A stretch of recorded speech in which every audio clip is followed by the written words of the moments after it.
dit is vir ons 'n voorreg om vanoggend weer hier by julle te kan wees. Ek wil vir ons 'n stukkie lees in die woord in Jeremia. Vra die Here vir Jeremia.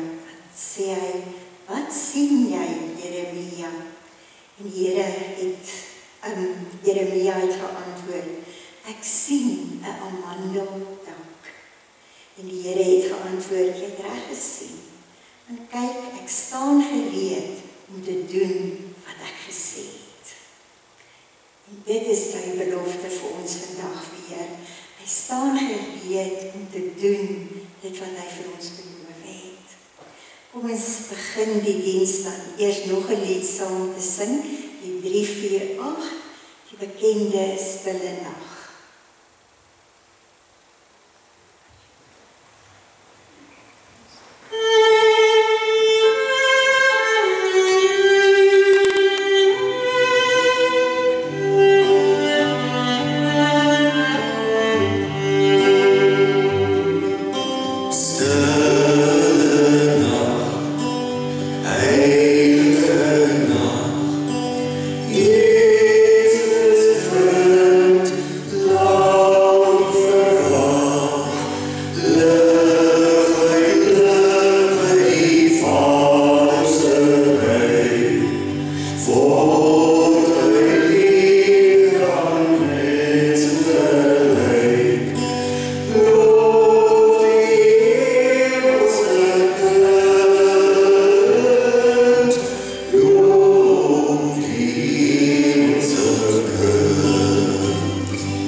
Dit bly maar die mooiste Kerslied.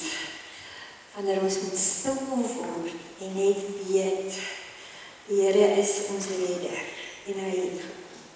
Kom ons sluit die oë en dan word ons stil eers voordat hy met ons praat vanoggend. Koning die Here, Abba Vader, Here Jesus, Heilige Gees, so dankie dat ons vanoggend weer hier saam na gebou by mekaar kan kom, waar ons die naam kan eer en groot maak. Here, dankie dat ons as gemeente hier kan wees. En Here, U ken elke een van ons. En elke een van ons wat hier is vanoggend, Here, sit met 'n ander behoefte, vir 'n ander emosie in ons harte. U ken sommiges seer. U ken sommiges se pyn, fisiese pyn en die verwagting van genesing. U ken elkeen se bekommernis. U ken elkeen se verwagting. Elkeen se hoop. Alles wat in ons harte leef. En daarom wanneer ons na U toe kom, Abba Vader, dan bid ek dat U Heilige Gees hierdie vertrek so sal vul vanoggend, dat elke een deur U aangeraak word. Dat elke een vandag U woord sal hoor, sal sê dit was goed om in die huis van die Here te wees, saam met ander kinders van die Here. En dat elke een, Here, se behoefte vandag vervul sal word, wanneer U elke een van ons sal aanraak. Ek bid, Here, dat U in hierdie dag sal spreek, deur my ook, dat U my lippe sal aanraak soos die van Jesaja ook, met 'n bolvuur van die altaar, dat ek net sal sê, Here, wat U wil hê ek moet sê, dat U strome lewende water, Gees van God, deur my sal vloei, om elke een se dors te kom les. Ek bid dit vanoggend in die wonderbare naam van ons Koning Here Jesus. Amen. Ons skriflesing vanoggend is dan ook 2 gedeeltes uit die woord uit wat ek wil lees. Die een is Jesaja 40 en die ander een Matteus 3. Ek gaan die hele Jesaja 40 lees. So as julle Bybels by het, kan julle oopmaak in die Ou Testament by die profeet Jesaja. Voordat ek Jesaja gaan lees, wil ek net so 'n bietjie agtergrondkennis gee van wie Jesaja was. Nou, ons ken die geskiedenis in die Ou Testament van Israel wat in die beloofde land gebly het, maar dat hulle uiteindelik ook in 2 noordelike stam en 'n suidelike stam verdeel het.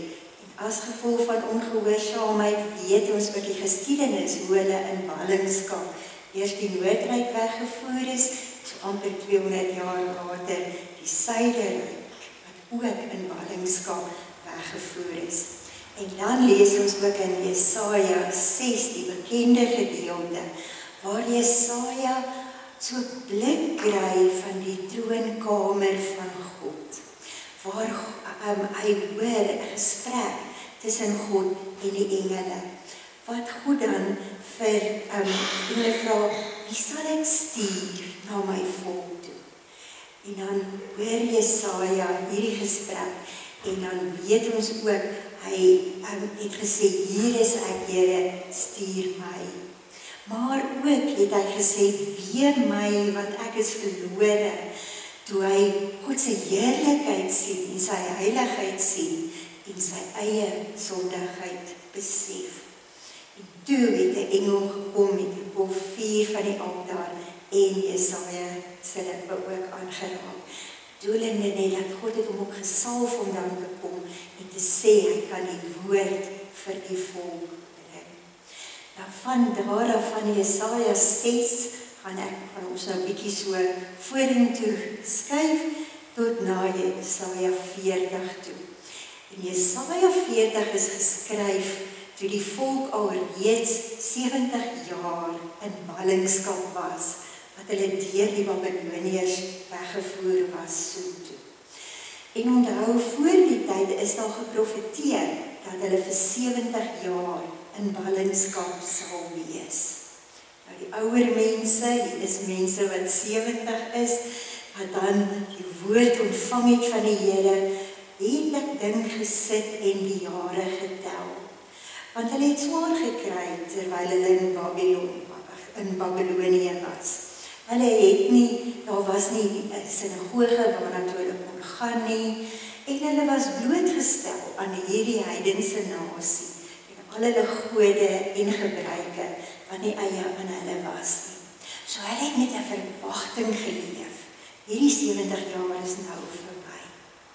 Maar nou moet julle ook onthou, hoeveel geslagte is daar nou al in 'n tydperk van 70 jaar. Ons kan basies 3 geslagte al hê in 'n tydperk. En daardie nuwe geslagte het dan nie groot geword in Jerusalem of in Israel nie. En daarom weet hulle nie van al die gebruike van die Israeliete in hulle geloof en as nie. So daar was 'n depressiwiteit onder die volk ook. Julle ken die welbekende liedjie wat Abba gesing het, by the Rivers of Babylon, Psalm 137, wat hulle eintlik dan nou sing. En dit is wat die volk gesê het, hoe kan ons die Here dien in hierdie vreemde land? Nee, hoe kan hulle hom prys en steeds aanbid? Maar hier roep die Here dan Jesaja ook weer op en sê, gaan na my volk toe en gaan vertel vir hulle dat die uitkoms is hier. Die 70 jaar is verby en ons het gelees nou dat God is 'n waarmaker van sy woord. Hy het vir Jeremia so gesê, hy sê dit vir ons ook vandag. Dit wat hy beloof het, sal gebeur. Nie altyd op ons tyd nie, maar op sy tyd sal dit gebeur. Nou is die 70 jaar verby en nou stuur hy Jesaja na hierdie volk toe. En dan begin hy, dan sê hy, die uitkoms is hier, die uitkoms is hier. Die ou vertaling sê, troos my volk, bring vir hulle nou hierdie troos. Die nuwe vertaling lees, die uitkoms is hier, dit sê julle God. Moet julle vir my volk sê, bring vir Jerusalem die goeie tyding, sê vir hom, sy swaar kry is verby, hy het geboet vir sy sonde, hy het van die Here die volle straf ontvang vir al sy sondes. Iemand het geroep, maak vir die Here 'n pad in die woestyn, maak in die barre wêreld 'n groot pad vir ons God. Elke laagte moet opgevul word, elke berg en rand moet gelyk grond word. Elke bult moet 'n gelykte word en elke koppie 'n vlakte. Dan sal die mag van die Here geopenbaar word. Almal wat leef sal dit sien. Die Here self het dit gesê. En iemand het gesê, roep. En ek vra, wat moet ek roep? Alle mense is soos gras. Alles waarop hulle staat maak is soos 'n veldblom. Die gras verdor, die blomme verwelk, as die Here sy wind daaroor laat waai. Dit is so, die volk is soos gras. Gras verdor, blomme verwelk, maar die woord van ons God bly vir ewig. Klim op 'n hoë berg en roep hard Sion. Jy wat die goeie tyding moet bring, roep hard Jerusalem. Jy wat die goeie tyding moet bring, moenie bang wees nie. Sê vir die stede van Juda, julle God is hier. Die Here God kom, hy is die magtige, hy regeer. Hy bring die volk saam wat hy syne gemaak het. Die wat aan hom behoort is by hom. En soos 'n herder versorg hy sy kudde. Die lammers maak hy bymekaar in sy arms. Hy dra hulle teen sy bors. Hy sorg vir die lammerkoeie. Dan kom Jesaja en sê, met wie kan ons God vergelyk? En ek dink Jesaja het hierdie gelees, wat onthou, hy het God se heiligheid gesien, hy het daai agting gehad. So jy in 'n monotone vir hulle vertel, onthou julle wie is God nie? Hy het gesê, onthou julle wie is God? Met wie kan ons God vergelyk?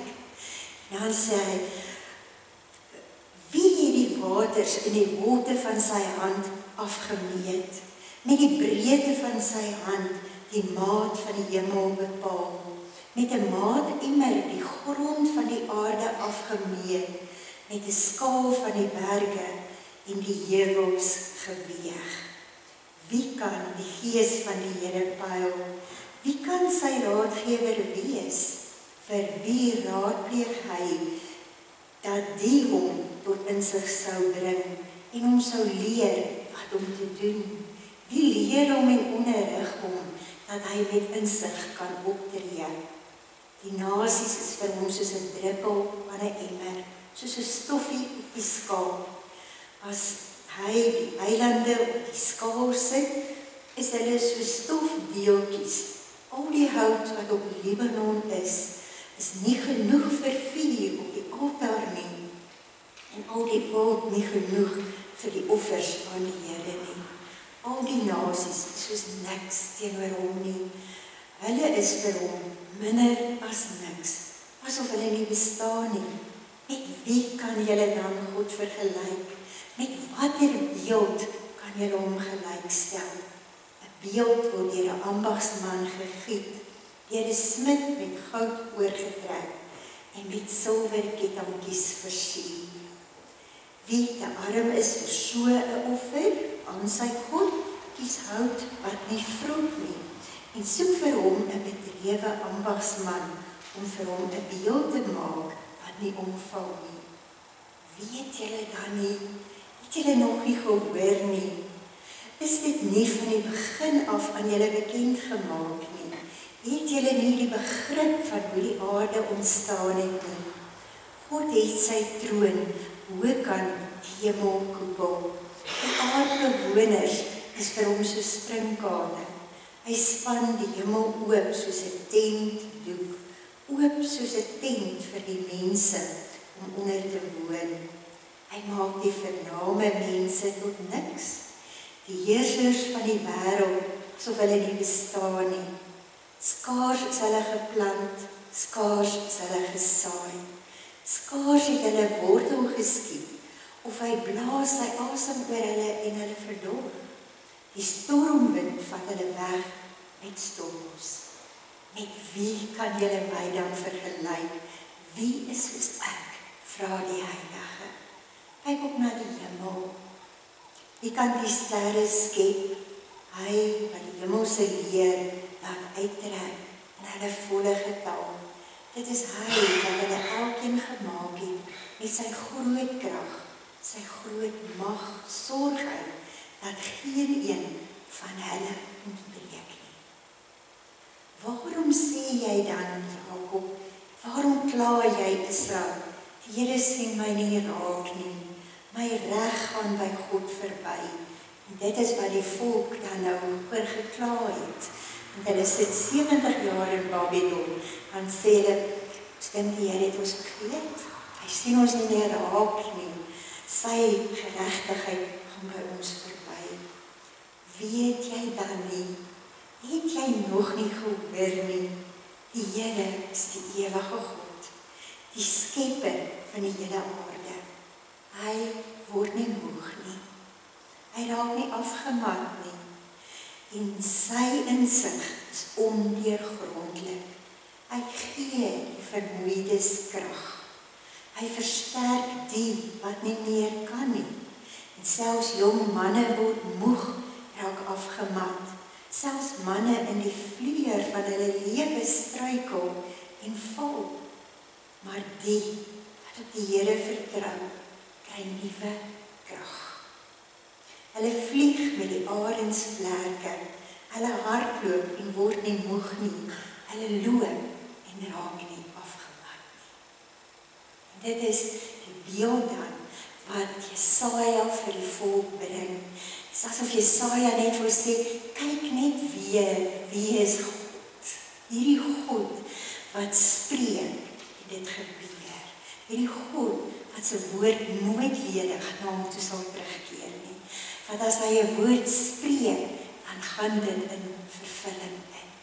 En dis hierdie God wat dan, wat hy sê, dis hy vir ons die krag gee, wat vir ons maak dat ons kan vlieg, met ander woorde kan heers oor dit wat ons pla, ons bekommernisse, ons seer, al daai met arensvlerke. En soos 'n arend vlieg, weet julle, met die twee groot vlerke. En in die woord, as ons dit vergelyk, is dit God se waarheid en sy genade. En dis dit wat ons uit ons situasies kan laat lig. Wanneer ons die waarheid weet, en God is die waarheid, Jesus is die waarheid. En wanneer ons dan ook sy genade vir ons besef. hier praat Jesaja met die volk, en dan, wanneer hy met hulle so praat, dan wil hy skep 'n tipe verwagting by hulle. Kyk net weer, onthou weer, 70 jaar is verby, ons gaan nou terug, na die beloofde land, waar ons altyd God aanbid het. So daar was daai opgewondenheid in hulle hart. En dan praat hy ook hier van die stem in die woestyn, wat gaan moet roep en sê, maak die pad gelyk. En dan lees ons in Matteus 3, en dis ons volgende versgedeelte, Matteus 3 vers 1 tot 12, lees ons van hierdie stem. In daardie tyd het Johannes die Doper in die woestyn van Judea gepreek en gesê, bekeer julle, want die koninkryk van die hemel het naby gekom. Hy is die een wat die profeet Jesaja bedoel het, toe hy gesê het, iemand roep in die woestyn, maak die pad van die Here gereed, maak die paaie vir hom reguit. Ons sien dan en ons lees God se woord hier in vroeë, ek gaan nie nou tyd sê nie, maar toe die volk in ballingskap was, toe Jerusalem gepraat het Jesaja gepraat van hierdie stem in die woestyn. Hier lees ons die vervulling, want God het gesê, my woord sal waarheid word. Lees ons dit, dat dit Johannes die Doper is, wat moes kom, en wat moes uitroep en sê, maak die pad van die Here gereed, maak die paaie vir hom reguit. Hierdie Johannes het klere van kameelhaar gedra, met 'n leerband om sy lippe, uit van sprinkane en veldheuning gelewe. En in die dae het Jerusalem en die hele Judea, die hele omgewing van die Jordaan, na hom toe gestroom. Hulle het hulle sondes bely en hulle deur hom in die Jordaanrivier laat doop. Toe hy merk, baie van die Fariseërs en die Sadduseërs, met ander woorde, die kerksraadlede, Fariseërs, Sadduseërs, in die sinagoges, kom om deur hom gedoop te word, sê hy vir hulle, julle slange, wie het julle wys gemaak, dat julle die dreigende toren kan ontvlug? Onthou die kerk, die Here Jesus verwerp, hulle wou hom nie aanvaar as die Messia nie, die Fariseërs en die Sadduseërs was dan juist die mense op die ou einde wat teen hom getuig het, sodat hy gekruisig kon word. Maar toe Johannes kom, het hulle onthou van die profesie van die profeet Jesaja. En daarom, toe Johannes begin preek en sê, bekeer julle, die koninkryk het naby gekom, het hulle baie nuuskierig gegaan om die vervulling van hierdie profesie te kon sien. En het gepreek, bekeer julle, en die koninkryk van God het naby gekom. En die mense het tot bekering gekom, hulle het hulle sondes bely, Johannes het hulle gedoop in die Jordaanrivier. Toe die Fariseërs en die Sadduseërs gedink, ons bly nou agter. En wat gaan die volk van ons dink? Ons is ons nou eintlik die kerkraad vir die volk. Toe kom hulle om gedoop te word. Maar Johannes het die insig gehad om reg deur hulle motiewe te kon sien. En toe sê hy vir hulle, julle slange. Nee, wie het julle wys gemaak dat julle die dreigende toren kan ontvlug? Dra liewer die vrugte wat bewys dat julle bekeer is. Julle moet julle nie verbeel dat julle by julle self kan sê, ons het Abraham as ons voorvader nie. Dit sê ek vir julle, God kan uit hierdie klippe kinders vir Abraham verwerk. Die byl lê al klaar teen die wortel van die bome goeie vrugte dra nie, word uitgekap en in die vuur gegooi. Ek doop julle wel met die water, omdat julle bekeer het. Maar hy wat na my kom, is my meerdere. En ek is nie eens werd om sy skoene uit te trek nie. Hy sal julle met die Heilige Gees en met die vuur doop. Hy het sy skop in sy hand, en hy sal die dorsvloer deur en deur skoonmaak.